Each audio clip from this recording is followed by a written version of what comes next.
Please subscribe and don't forget to press the bell icon to get notified whenever we upload a new video. And on to the big story from the aviation space then. The government has put its plan of divesting 76% stake in Air India on hold for now.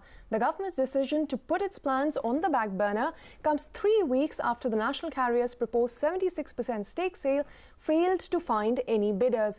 Ashpreet Sethi, who has been on top of that story, joins us now. Ashpreet, what's the reason behind this sudden derailment and what will be the government's next step now?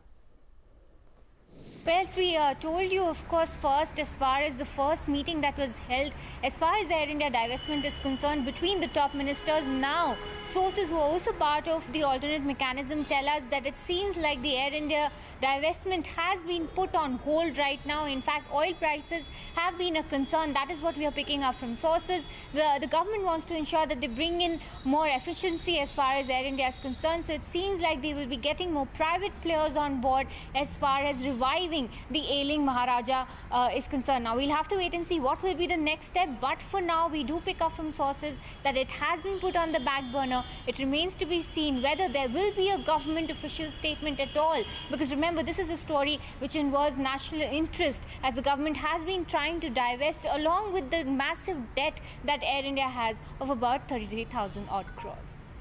All right, Ashpreet, we'll leave it at that. Thank you very much for joining in. Now, in some international news, Donald Trump and his administration has staunchly defended his border separation policy.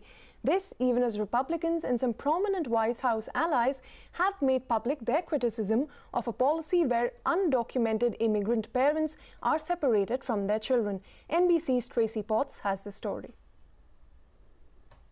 It's growing from Democrats, Republicans, really all sides here. Two more former First Ladies, Michelle Obama and Hillary Clinton, all expressing concern about how this zero-tolerance policy is playing out. Sounds of anguish from behind a chain-link fence. Migrant children sleeping on floors, wailing for their parents, mocked by a Border Patrol agent. The audio provided by a civil rights attorney, not verified by NBC, is sparking outrage. Well, they need to end this policy. It is unconscionable, it is immoral, it is wrong, and it is unnecessary. This is government-sanctioned child abuse. A strong defense from the Trump administration. We have to do our job. We will not apologize for doing for our job. President Trump blames Democrats for a law that does not exist, separating migrant children from their parents, prompted by his zero-tolerance policy in April.